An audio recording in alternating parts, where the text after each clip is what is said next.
Jack London, A Day's Lodging, Part 6.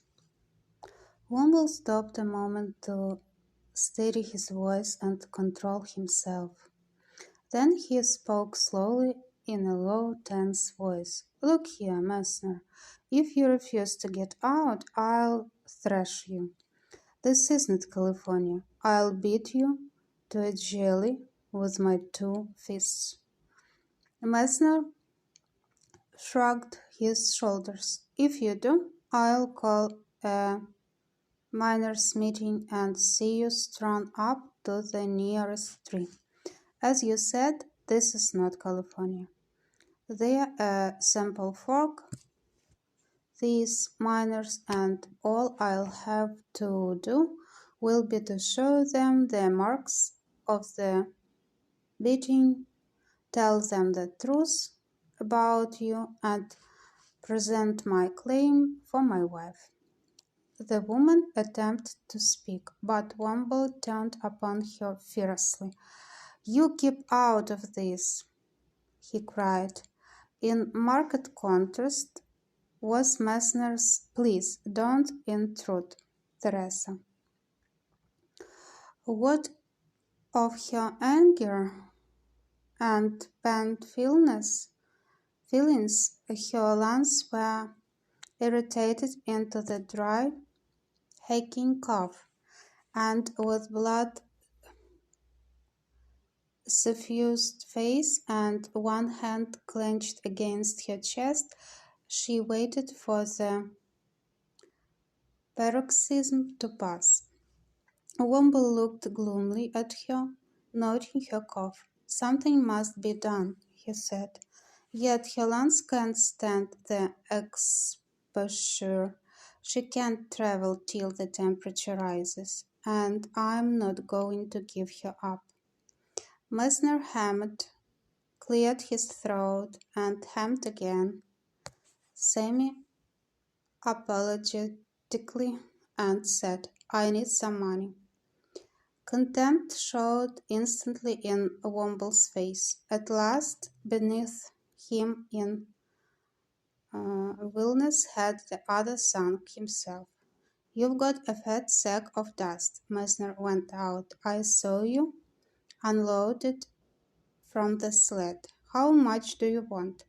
Womble demanded with a contempt in his voice equal to that in his face. "I made an estimate of the sack and should say it weighed about 20 pounds. What do you say we call it?" 4,000. "But it's all I've got, man," Womble cried out. "You've got her," the other said soothingly. "She must be worth it. Think what I'm giving up. Surely it is a reasonable price." "All right." Womble rushed across the floor to the gold sack. "Can't put this deal through too quick for me. You little worm."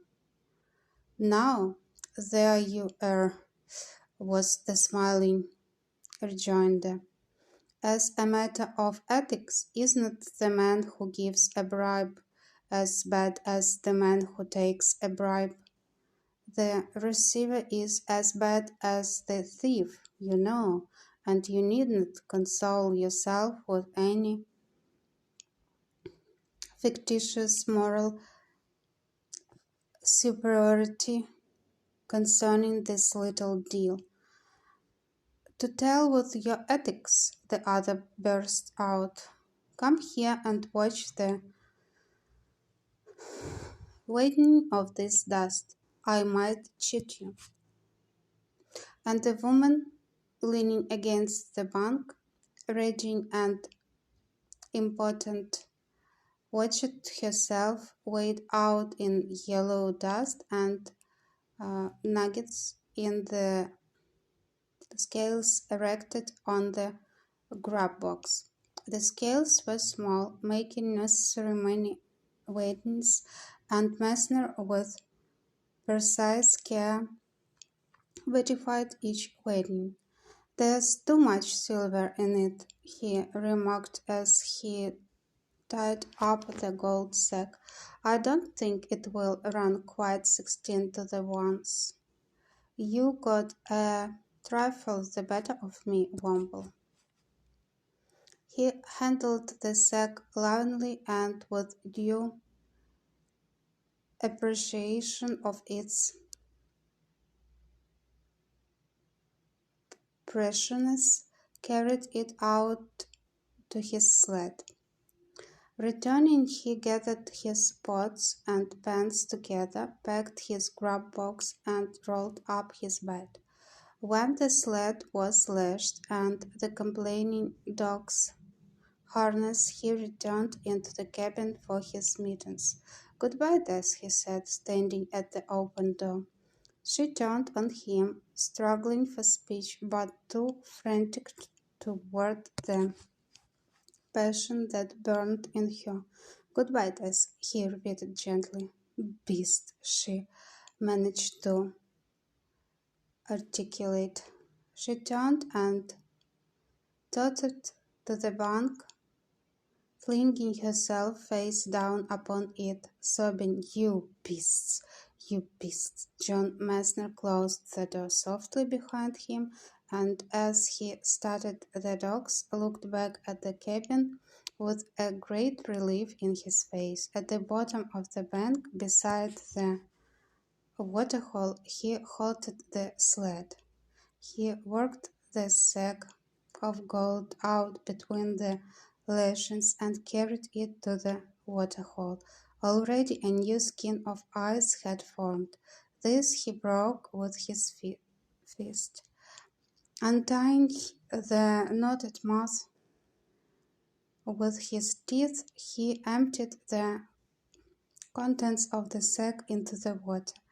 The river was shallow at the point, and 2 feet beneath the surface he could see the bottom dull yellow in the fading light. At the sight of it, he splashed into the hole.